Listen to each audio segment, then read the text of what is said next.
Thank you everyone for joining us today.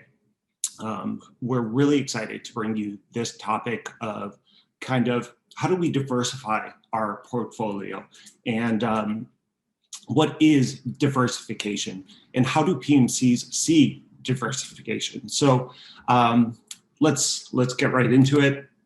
A little bit about our panel. Let's start with me. I'm Paul Zukowskis. I'm the Regional VP of Customer Success for Guesty. Joining us today, we have three distinguished CEO founders of PMC companies.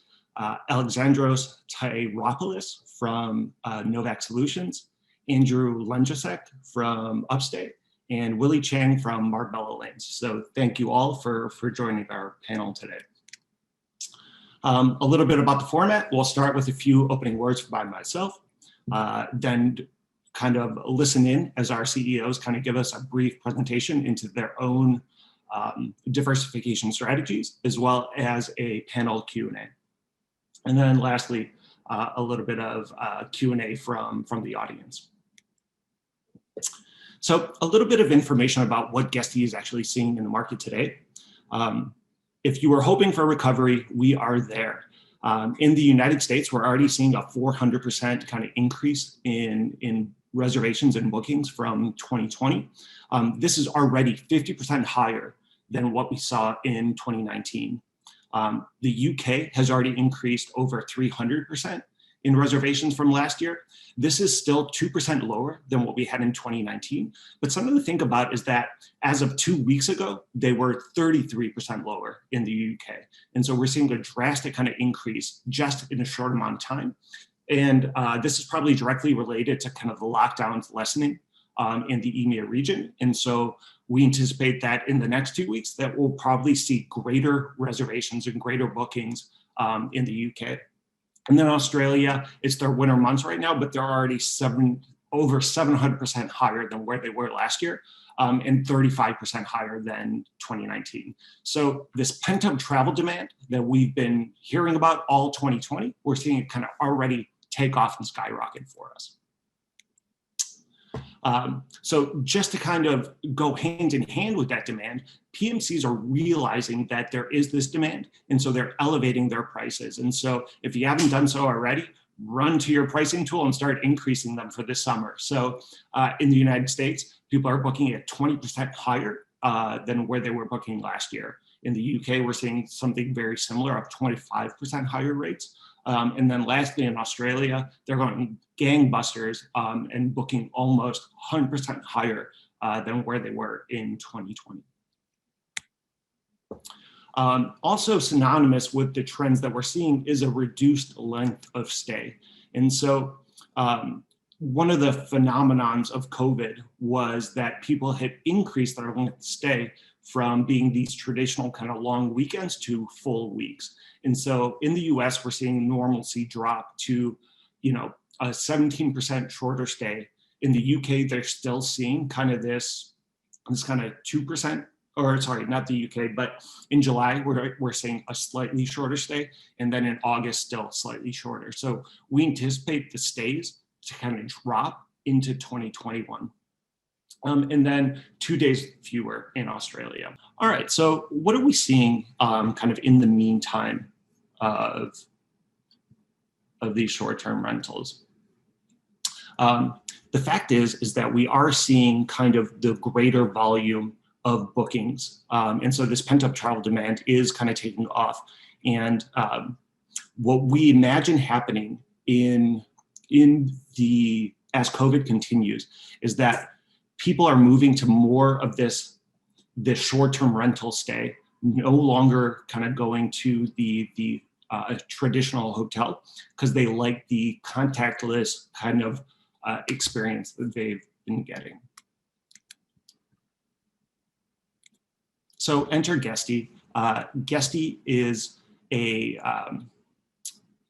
basically a platform for professional hosts in which you can automate a number of your daily tasks. We enable your listing distribution as well as your guest communications. And so it's one place to centralize and optimize your your business. And Guesty is supported by a robust marketplace of OTA partners, as well as kind of ancillary tools that allow you to build your own tech stack. That's my portion of kind of the presentation. Let's kick it off with Alexandros. Thank you, Paul. Very interesting numbers. Thank you for having me here, to the whole Guesty team. I've been working with you guys now for almost 2 years, I think, and it has been a pleasure so far. And thanks for having me here on this panel. I'm Alex Tiropolis. I'm the founder and CEO of Novac Solutions, which stands for No Vacancy Solutions. And we do the professional interim management of real estate. So what we do in a nutshell, actually, we work with big banks and pension funds, which own thousands of apartments or commercial buildings. And it's natural in the life cycle of real estate that, you have vacancies. That's pretty normal. For example, because of an planned tearing down of the building and renovating it or rebuilding it or whatever. There are so many reasons for that, or just missing demand or whatever. So what we do is these banks and pension funds, they come to us with their vacant real estate, and they asked us to develop a concept which could work socially and economically for a limited period of time. So we take over, let's say, a block with 50 apartments or a big commercial building with offices for maybe a year, maybe 2, maybe even 5. And we implement a concept which we have developed with our own branding and own staff and own marketing, and make this work in between a phase A, which ends, and B, which is to come. And in this meantime, we do whatever it needs to keep this building alive socially and economically. So this in a nutshell. So the nature of the business I have, of course, is that we can diversify very well because we get a lot of different real estate properties, so commercial buildings, hotels, normal apartments, apartments on the countryside, apartments in city areas, whatever is empty at the time. And we then decide what suits the market best, what is needed. Is it a co-working space, automated meeting spaces? Is it serviced apartments, student apartments, non-furnished apartments, just normal rental apartments? What is it the market needs? So we can react pretty fast and actually do whatever the market needs and where the demand is highest. So before the crisis started, of about 250 apartments we have and 100,000 square meters we manage in commercial buildings, we had most in unfurnished apartments, but we also had a big part, about 30% in furnished apartments. And we had 0 hotels and a few offices. Now, during Corona, we had to switch very fast and find a solution on how to handle this crisis because, of course, demand broke down in furnished apartments for short-term rental, as we all probably know, which are here. And we reacted very fast within a month and actually turned all our furnished apartments to long-stay apartments. And because of the crisis, there were a few hotels which went bankrupt, which we took over. I will show you more later, and made them co-living buildings. So co-living is a very new topic in Switzerland and Europe. It's not that common yet, but I think in the US, you guys know it better. And furnished and offices, of course, demand for offices is low anyway. It was before the crisis, and now with crisis even more. So we increased the amount of offices we had as well. So our customers, I already told you, are mainly banks and pension funds, but anyone who has a big amount of empty buildings can work with us. And we always do own brands for the projects. And I will go through with you a few brands just so that you get an idea of what that actually means. Maybe before I do that, why is it important to actually fight vacancies? So first of all, fighting vacancies will lower your opportunity cost, right? Having something empty generates the opportunity cost because you don't generate earnings. This is bad. This can be solved. Having things empty, especially when it's, for example, a commercial site in a good location or even a residential site at a good location, it damages reputation. After a few months, people are like, oh, this has been empty for quite a while. What's wrong here, right? So with bringing in a concept, even if it's just for a short term, this brings life back and this keeps reputation up. Vandalism, especially in urban areas, can be a problem. You get people tagging, they're spraying stuff on the walls, no one looking after it. Not good. Even an empty building generates cost. It's not for free, right? So you want to somehow cut this cost down. And also letting things empty, like water pipes and stuff, not working. This causes damages, which then again causes cost. And last but not least, especially in urban areas, you have squatters. And let's not forget that it's not, as a big company, thinking of corporate social responsibility, I think you cannot just have the resource space unused. I don't think it's okay. So it makes economically and socially, it makes sense to have something in there instead of nothing, right? And that's what we do. So now let me show you a few cases of where we work. So this in the background is one of our serviced apartments. It is in a new build construction site, 60 apartments. The market just could not soak it up all at once. So it took about a year, 1.5 till all of these apartments were rented out. And for the time being, until everything was rented out, normally we were there and supplied the owner with wonderfully designed business apartments, which could be rented. And so they had like a home staging, they could show nice furnished apartments. And at the same time, we also had the opportunity to actually make money with this, right?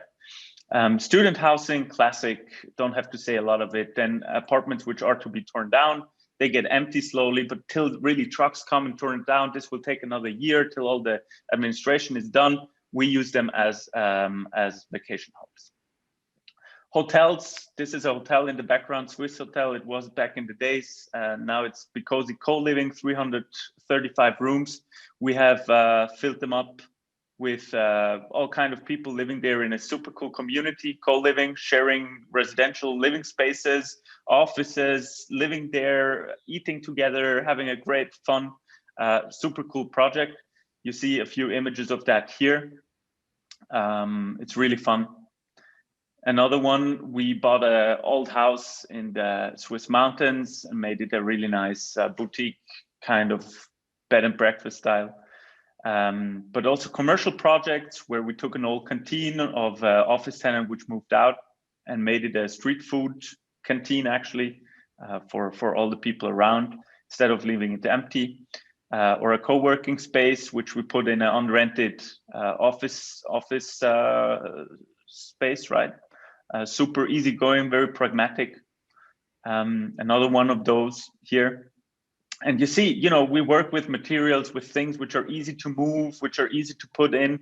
And we work with a lot of tech, which enables us to actually make use of the innovations which are given today, like the communication service from Guesty. I mean, this saves us so much stuff. Many booking tools for the co-working spaces, for the apartments. So this just helps us to move forward and manage a lot of real estate with just low staff. Right. This is a building we managed for 2 years, 65 apartments, which we made serviced apartments, and office space, 100 offices, I think. So this is what we actually do in a nutshell, to keep it short. And yes, happy to answer questions and give back to you guys. Yeah, thank you for that, Alex. That's really a creative approach to kind of create additional amenities for the guests that are staying within your properties.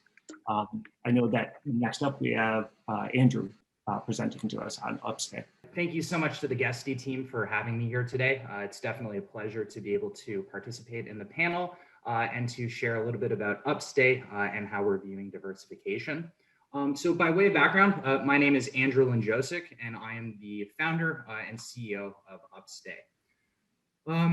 At Upstay, we develop and we manage a combination really of modern vacation rentals as well as urban retreats And more recently, we're moving into the hotel space as well.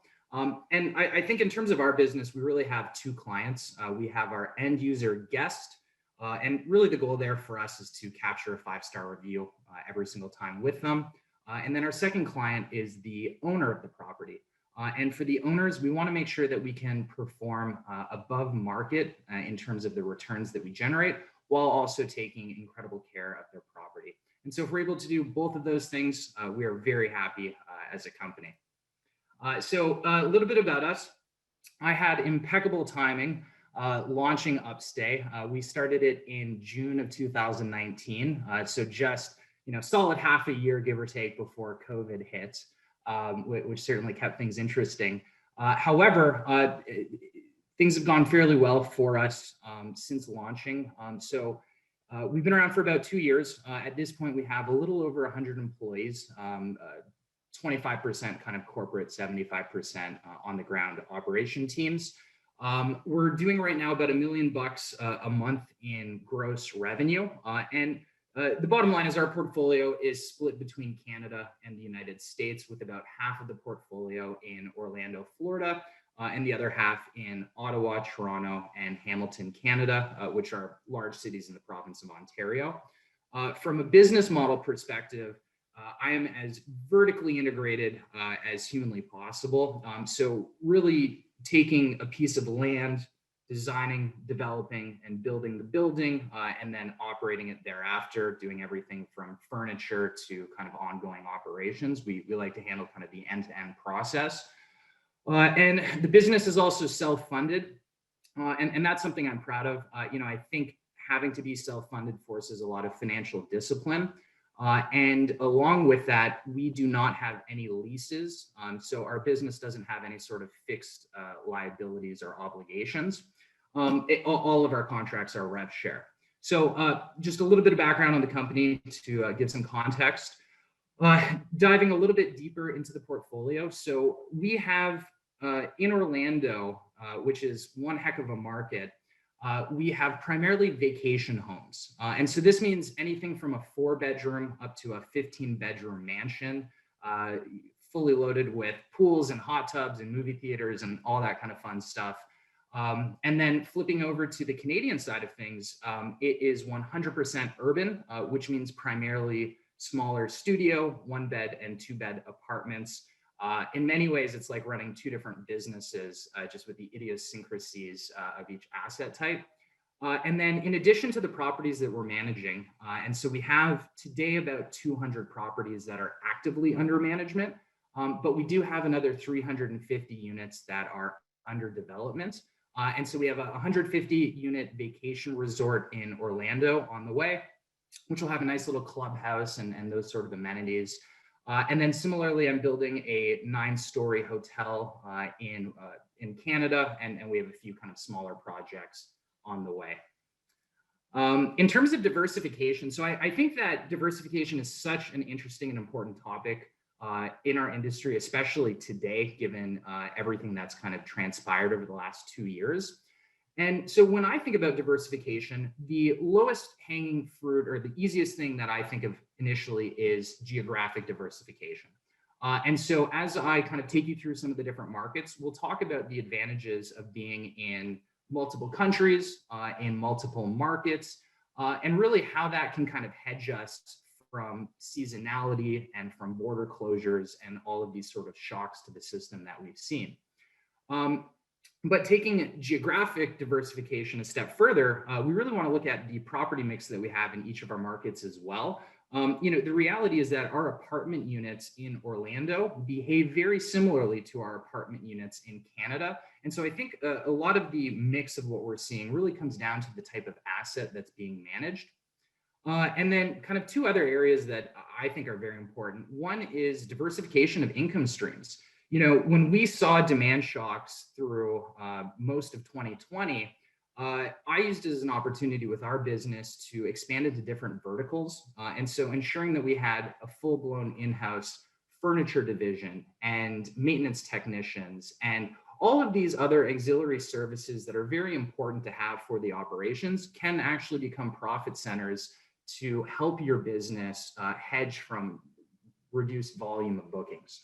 And then the final thing that I think is really important to consider for all of us, we've seen some major bankruptcies in the industry over the last year or two. And so when you're thinking about building a business, you really want to make sure that you're managing your risk on your income statement and balance sheet. And so we think about what type of contracts we take and the proportion of leases versus rev share. We also think deeply about the fixed overhead that we take on. And really we want to be mindful that if you have a ton of lease obligations and huge corporate overhead, any sort of demand shock can really put you out of business. And so that's something we've been very cognizant of for the last year or so.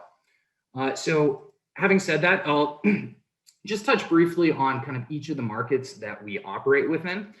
So Orlando is, it's definitely kind of like the Wild West of vacation rentals. It is a massive market. There's 30,000 units, give or take. I think there's 800 property managers. And it was really interesting when COVID hit, we had a statewide shutdown. So all of Florida basically banned vacation rentals for a period of time. We had a couple really large local competitors go bankrupt, which created a really unique opportunity to pick up units that probably wouldn't have been available otherwise. And more than any other market I've seen, there has just been an enormous recovery in Orlando. Florida is basically the state that never really shut down after that kind of initial month. And now everyone is coming from a domestic perspective to travel to Orlando to take large family, longer term vacations at really high price points. So what I'm seeing in Orlando is large group sizes. I'm actually seeing trips that are slightly longer than before. So it kind of bucks the trend a little bit. And it really is primarily family vacations. So that's kind of our Orlando market. We could probably grow in this market forever. There's, when you have 30,000 units, there's no real kind of upper cap there, which is very different than our two of our Canadian markets. And so when I think about urban markets, I think there's really kind of two classes. There are urban markets that are fed from domestic travel, which are much smaller markets typically. And then there are large markets, large urban markets that are fed by international travel. And so you can think of Toronto or any other major city as a large international urban. But little old Ottawa, which is the capital of Canada for those who aren't aware, it is a much different market by comparison. So Hamilton has maybe 250 units in the entire market. Ottawa has about 1,000 units. And it's been quite a ride. I mean, since COVID hit, Canada locked the borders, no international travel, and we've had rolling lockdowns for just about as long as I can remember. That said, the domestic nature of this market means that shutdown of international travel really didn't affect performance nearly as much as we expected. And so Orlando became very much the anchor of the company, but these two much smaller markets really held quite stable and really trucked along. And the combination of those things really has been great for the company in terms of keeping us going. And then in contrast, we have Toronto. Toronto occupancy went from probably 90% plus down to 60%. About 40% of the market is usually international travelers. So Toronto has just gotten absolutely slammed. There's been no real recovery. And even as we speak today, the city is on full lockdown, and the police will stop you if you're out traveling without a proper reason. And so it's really kind of impacted tourism there. And so being diversified across kind of each of these different markets, Toronto, which should have been a massive market that we could have built in, became our least important market. And Orlando absolutely soared. And I think being able to have exposure to not only urban units, but also vacation rental properties really allowed us to benefit from the changing trends in travel, where people really started to flock towards domestic locations with pools where they could spend time with their family. So I think ultimately being able to have your eggs in multiple baskets can be incredibly important whenever you're facing a fast changing environment or the sort of issues that we've run into. So my kind of ultimate takeaway, the industry is rapidly changing. I mean, it is in many ways a fairly new industry. And I think every year things are completely different.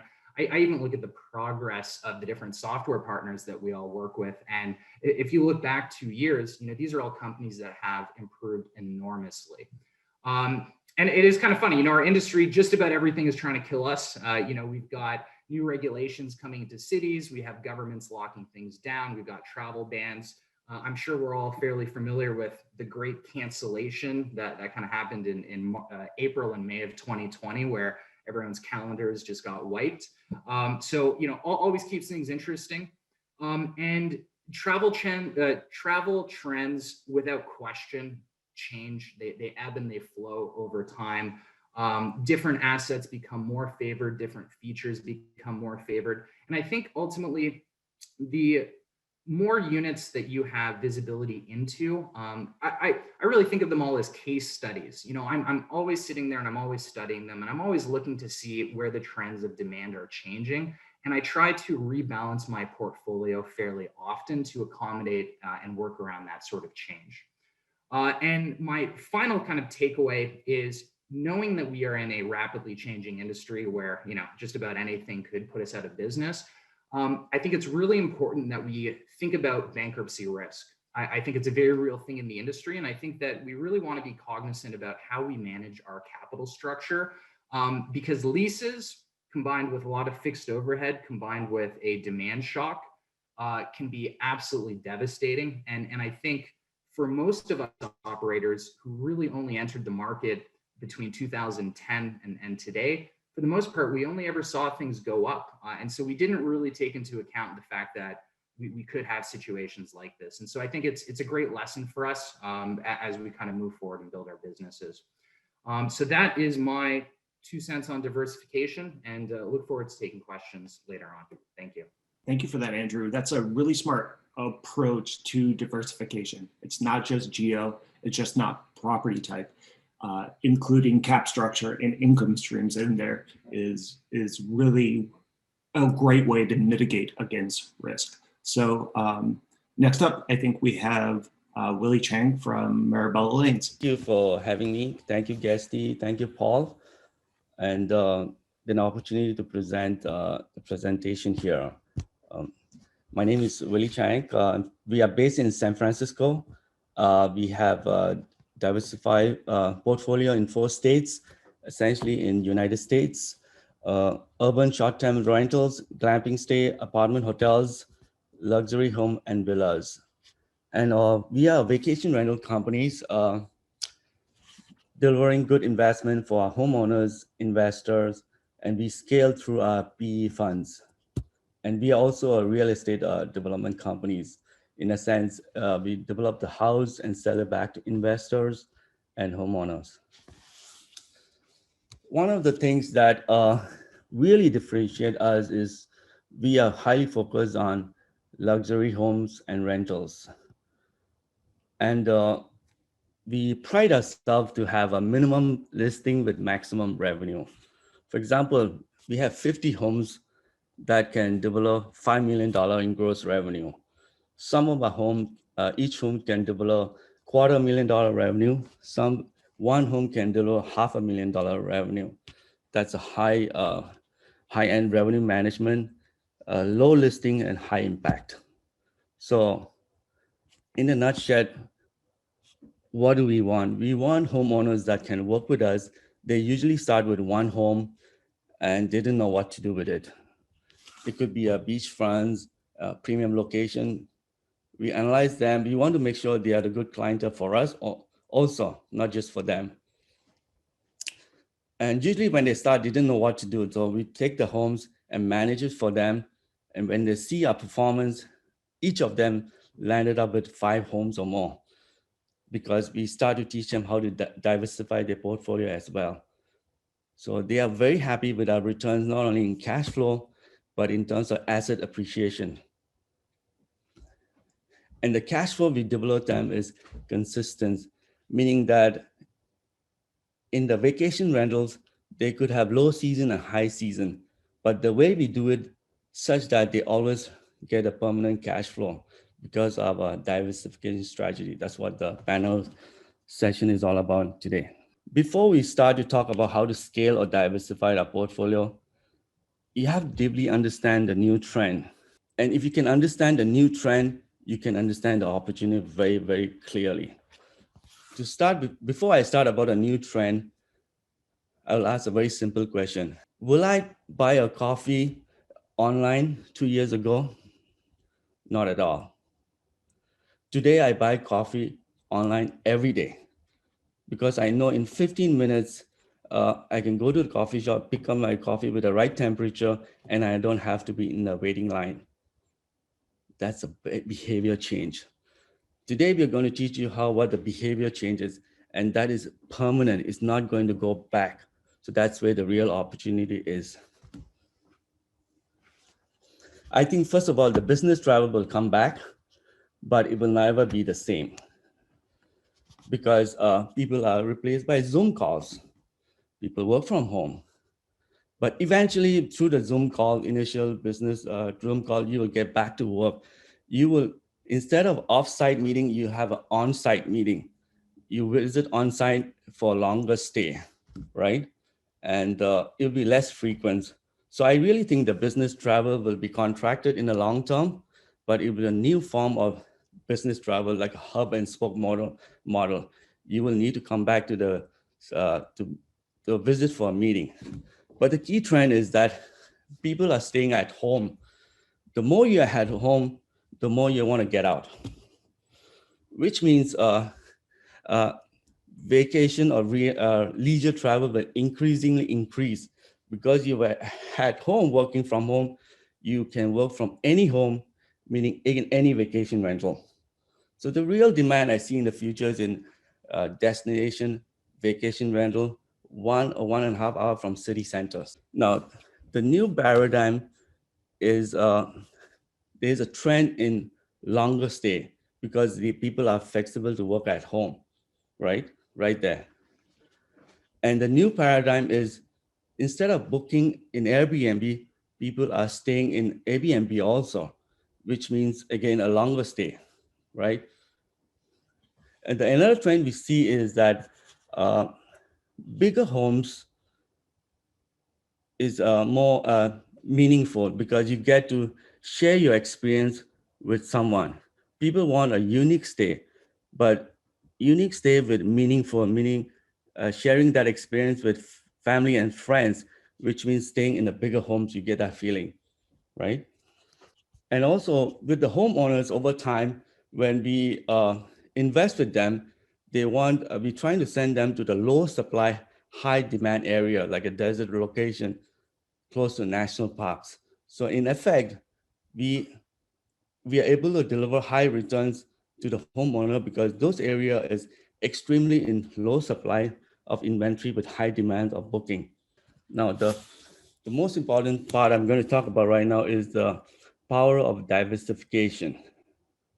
The real power of diversification lies in investing in locations that are uncorrelated with zero correlation. For example, a desert location will behave very different from city centers or oceanfront. So we have a single homeowner where they have portfolio on 3 different kind of diverse location. That's how we are able to give them the consistent cash flow, right? And also that's how we are going to give them a consistent appreciation when we co-mingle with different locations. San Francisco downtown will give them high appreciation rate. So in the nutshell, there's no a single best investment that can compete with a well-diversified business or return stream. So in short, we try to invest in destination also that have different booking characteristic, seasonality, and lead time to book, in effect, giving them a stable cash flow. For example, there's an area in Washington that people tend to book well ahead of the seasonality, 2 to 3 months or 4 months ahead. And homeowners and investor likes it because you have those cash flow in books ahead in advance.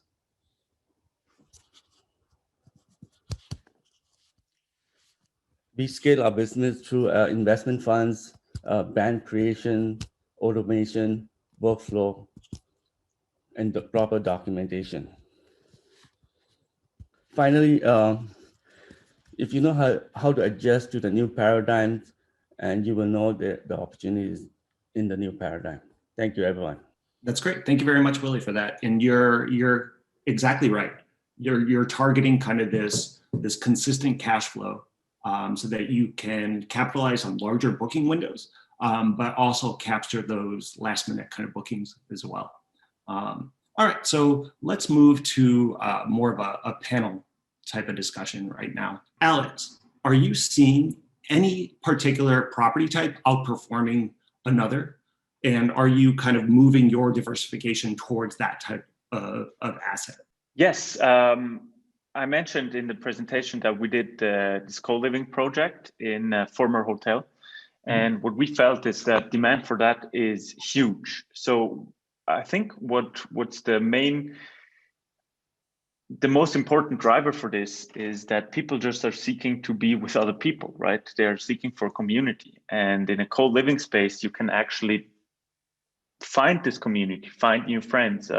You don't feel alone. You don't feel isolated in your apartment because your room is just for sleeping while you share all the common spaces, right? And this is very interesting. And we're definitely looking into more co-living, and we are very interested in this subject. Yeah, that's really interesting, because one of the trends that we saw, at least on the America side, is that people were looking for more isolated type of locations. And I'll pose the same question to you, Andrew. Did you see any particular type of inventory outperforming versus, Yes. So my portfolio is it's the behavior is exactly kind of what you pointed to. So where we're seeing massive increases in demand is with our larger luxury vacation homes. That can basically hold, let's call it 20 plus people, and everything that you could possibly want is already on site at the property, being, the pools and the movie theaters. And really what it seems like is people are frustrated that they can't travel internationally. And so they're looking at fun, fantastic domestic options that they can share with their families. And so right now, without question, vacation rentals are kind of the winning category. However, while the urban category is hurting, it is a phenomenal time to start basically developing and building properties, because that process takes 3 to 5 years anyways. So given that those markets are hurting, it's a good time to take a long position there. What's really interesting about both of your answers, Alex and Andrew, is that it has these co-living elements to it, where Alex, you're citing more of a hotel co-living type of experience. But for Andrew, when you're talking about large format 20-room VRs, that's likely a multiple family type of booking situation. And so you are getting those elements of community, even though it's a different kind of format of the asset itself. I'll ask the same question to you, Willie. What are you seeing as far as kind of the types of inventory that's outperforming in a COVID environment? And do you see that trend continuing into 2021? Luxury inherent scarcity property that we went into, that you can find in Airbnb in day one of business, continue to perform even better in COVID and post-COVID. Okay. Because full home, I say, is unique, in a unique place. Full homes is you get to share meaningfully with your families and friends. It's even doing better now. Yeah. Okay. It makes a lot of sense. Yeah. Alex, I was going to ask you a question. You have this very diverse kind of asset class of providing co-working spaces in addition to kind of these co-living spaces. What type of kind of software tools do you use to kind of manage kind of that very unique kind of asset class? You mean just for the co-working?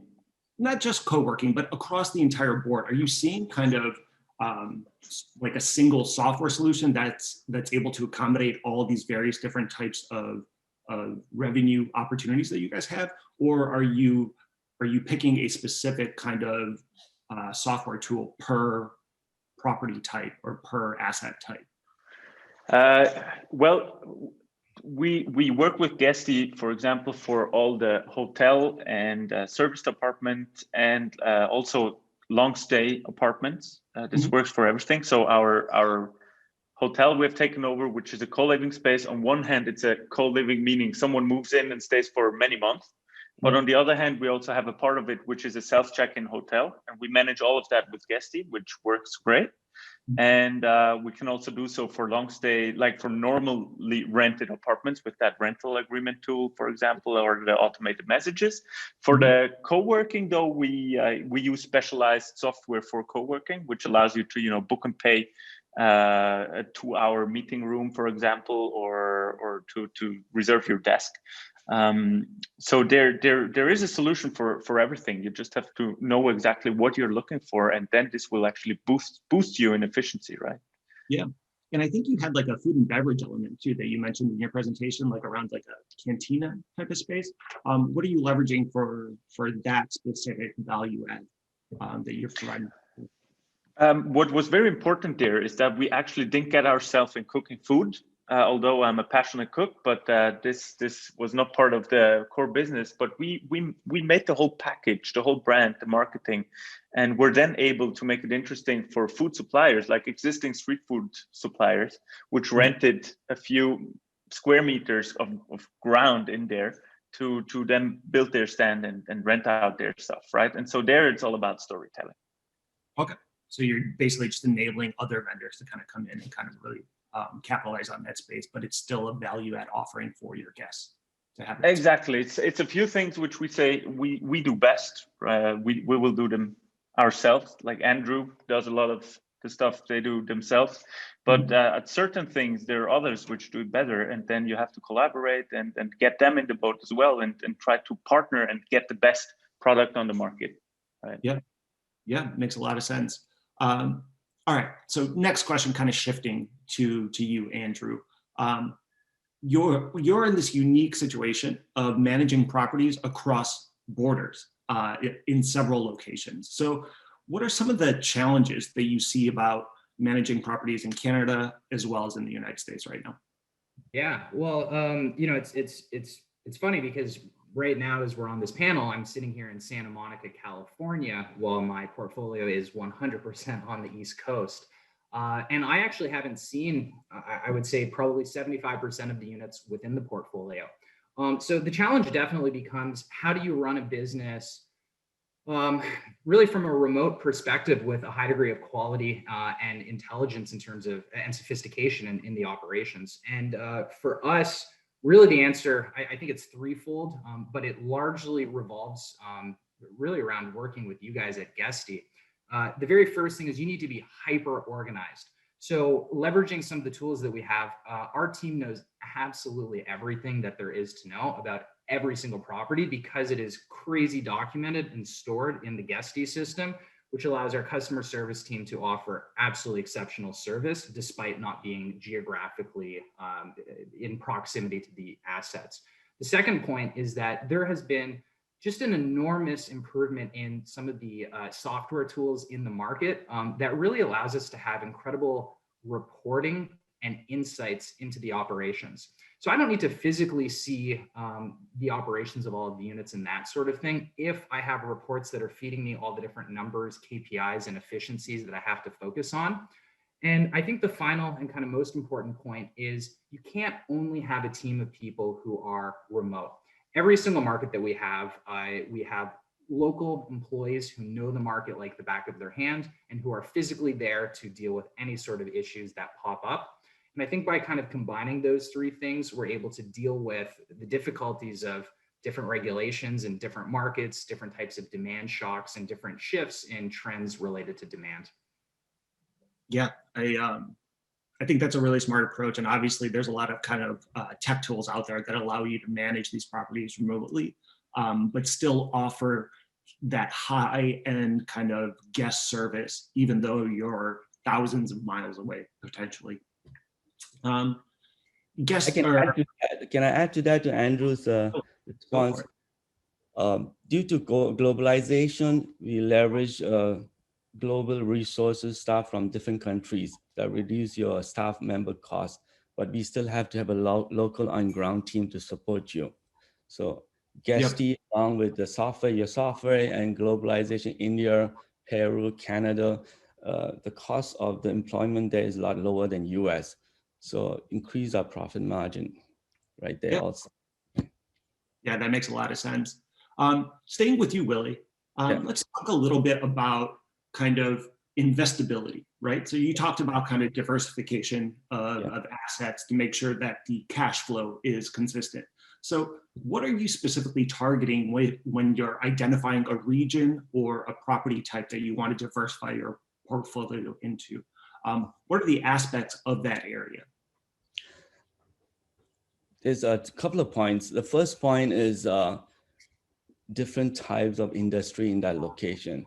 Wine country, desert location, Temecula, Joshua Tree, ocean fronts near to San Francisco, attracting business traveler and leisure. That is diversification, reducing your risk, even though it's still in San Francisco. Even Napa is considered Bay Area's proximity, but they have a very different seasonality due to Napa Festival, wine festival. So these are the characteristics that will produce stable cash flow due to different seasonality. Another big trend is, I said earlier, we look for far out bookings. Investor love far out bookings. When they are placing 5 property of their entire personal investment to you, they will want to see a books of future booking ahead of the curve. That gives them your ability to, your reputation. That's one of the major criteria, right? And another major criteria, asset preservation. They just don't want cash flow. They want in 5 years, if they choose to sell the asset, you are able to logically estimate that it will be worth more, even though today is worth less. Yeah. So the way I convince them is that one of the Chinese investors, they only know Miami, they only know San Francisco and New York, because these are big names, right? And downtown to preserve their asset. And but I tell them, you're buying them at high valuation. Your cash flow will be dragged down. Why don't I give you an alternative? You will still be in New York, but only 10 minutes from New York downtown. Still had that pull of appreciation, but producing strong cash flow because it's beachfront in New York or San Francisco. Those are a few of my examples right now. Yeah, I think that's really smart. Just to add to that, it's two things I kind of noticed. The first is if you take the demand curve of each of the markets that Willie referenced over the year, every market, it's going to go up and down kind of as it's changing. But if you layer those demand curves on top of each other, what Willie is achieving for his clients is just consistent, stable, healthy, dependable returns. And that makes a world of sense to me. And touching on your point about Miami, New York, and San Francisco, I often find that the best markets to operate in are not the major urban cities because the competition is so intense. It's like playing chess with a bunch of grandmasters. It doesn't matter how competent you are, that's a tough battle. A lot of these B markets are, by comparison, much less known and much easier to outperform. And so that's kind of what we've been looking at. Thank you, Andrew. Yeah. That makes a lot of sense. So when you're talking about kind of these B markets, right, do you still think it's an ideal time right now to kind of diversify into these B markets, or has that kind of opportunity already passed?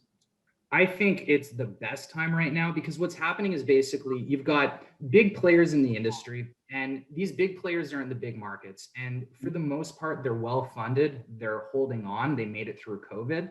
But these B markets are primarily composed of mom and pop players, many of whom, if they haven't already exited the market, at the very least, the level of defensible competition is much lower. So I think it's time to kind of jump in 2 feet first. Yeah. And Alex, I'll pose the same question to you. How are you identifying kind of these markets? And is it still ideal for you guys to kind of diversify into new markets, or are you trying to stabilize in one kind of geo region right now?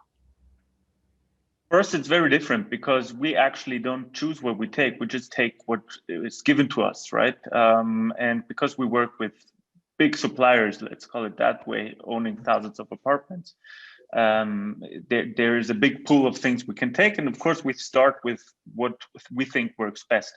But as Andrew does, we work fully based on revenue share agreements to keep our cost and risk low. So we see ourselves actually as a service company in order to keep away the empty real estate from the owners and their books, right? So yeah, I cannot give a right answer to that. We try to make the best of everything we get. You know, the entire market of Hamilton is about 250 units. That would be one building for Alex. So I understand the scale difference. That's exactly right. All right, going back to you, Willie. Yeah. When you're setting up kind of your diverse portfolio, Yeah. are you offering a standard guest experience, or are you tailoring the guest experience to the asset itself? Oh, that's a great question. Really good question from you, Paul. Both.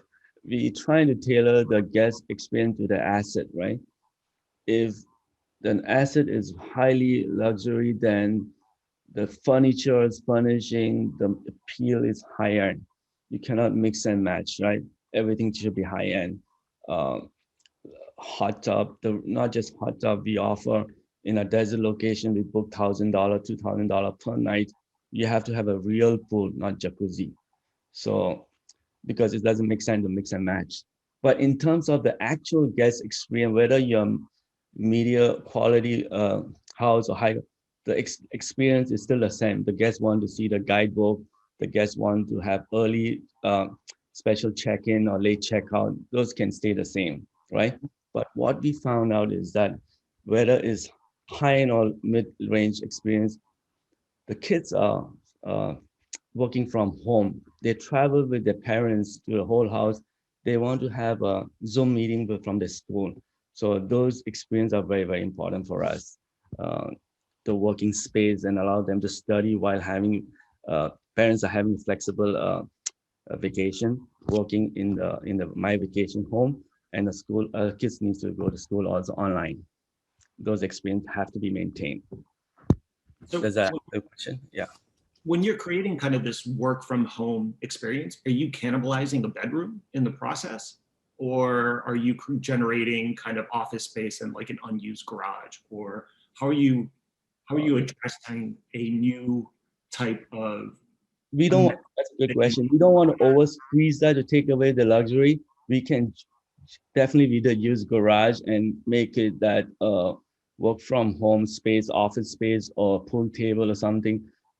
We have to balance out to over squeeze the space because that will reduce the experience. So we have to balance it out. Is that answer the question? Yeah. And then this will be the last question, and then we'll wrap up today's panel. And I'm going to address it for you, Andrew. You had mentioned all these elements and how bankruptcy is a very real possibility if you're not going to be careful in your diversification. Some of the potential pitfalls out there are local regulations, specifically in the United States.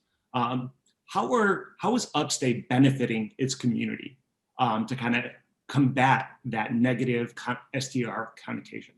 Yeah, it's the most unfortunate part of the industry, and we see it the most in Canada, where basically you got a market like Orlando where it's been legal and regulated to do short-term rental forever. And there's just an understanding that you need to do everything by the books and above board.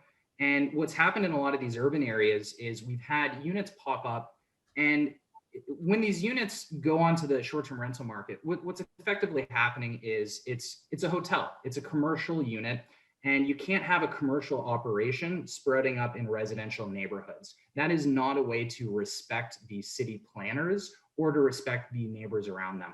So at Upstay, what we do is we, as part of the development process, we're working with the city planning department, we're working with the city councilors and the politicians, and most importantly, we're working with the community neighborhood associations. And so these buildings that we're creating, you can have the best individual unit in the entire world, but if the building that you're in doesn't have the infrastructure to support the garbage or the increased foot traffic or the parking requirements, or if it's not built with the proper insulation, then it doesn't matter what filters you put in place, you are going to annoy the heck out of everyone around you and you're going to be a nuisance. And so instead, we're working with each of these stakeholders to ensure that all of our buildings are constructed in commercial areas with proper legal hotel licenses, with the specific intent from a support perspective of having a high traffic operation. And so we double, triple the garbage size. We ensure that there's proper technology for filtering, screening, and security, and that sort of stuff. And I think that regulation actually creates the best opportunity, because what it does is it clears out the entire market of all of the existing supply. But realistically, the demand is already there. People want these units, and now the supply is gone. And that creates an opportunity to step in and to partner with the city and to build something that everyone can be proud of and everyone can benefit from. And so we'll even put commercial units in our building so that local business owners can benefit from the operations that we have. And so that's kind of how I think about it at Upstay. A great point. Can I add quickly to Andrew's point? One of the investment criteria was just what Andrew just said. We're trying to find location that has a strict regulation. You only can buy the house with a short-term rental permit on it. Once you are able to do that, you're almost guaranteed to have good booking, because it's a very low supply. You need to get a permit. That's one of the criteria. For example, Napa, you cannot operate STR without a permit, short STR permit. And that increases the value of an asset, because you're selling the house that has a short-term rental permit at the same time. Thank you. That's a really smart approach of kind of working hand in hand with the city, making sure that you're following local regulation and standards, as well as what you said, Andrew, of over accommodating some of those standards of triple times the waste management than what's required at the base level. So, well, thank you guys very much for that very informative discussion. So any closing comments that you guys would like to make? For everyone who kind of survived the last 2 years, I think we're in for an incredible next 5-6 years. And I'll say that we started our entire company really with the help of Guesty and the Guesty community. And so I'd say for anyone interested in kind of entering the space, there are a ton of fantastic resources right here. And I think the best way is to reach out to the company and to speak with other operators, because we've all gone through very similar struggles. And I think that there's a real attitude of sharing amongst the community. So everyone's at the right place. Yeah. Can I add one more in this closing? I would like to add a layer of economic factor to this. The amount of trillions of dollars has been pumped into the economy. The vacation rental is going to boom for the next 2 years. So if you have homeowners want to invest, take the risk to invest in vacation destination, you will make money. But if you're hesitant, not confident enough, come to us, Marbella Link Corporation, we can help you out. Guys. Thanks for having me, everyone. And I can only agree with Andrew. Guesty helps you kickstart your business really, really fast to a level which without it just wouldn't have been possible. And I think you guys from Guesty are super flexible and easygoing, and you talk on the same level, and that has really helped us do the business we do. And thank you, the three of you, for taking the time and kind of sharing your growth stories and your diversification strategies with all of us. If you want to know more about kind of the short-term rental industry, we have a great kind of report that our marketing team put together. The link is right there for you. So please go ahead and download that report. Thank you for joining. If you have any follow-up questions, please direct any emails to meetup@guesty.com and we'll get back to you as quickly as possible.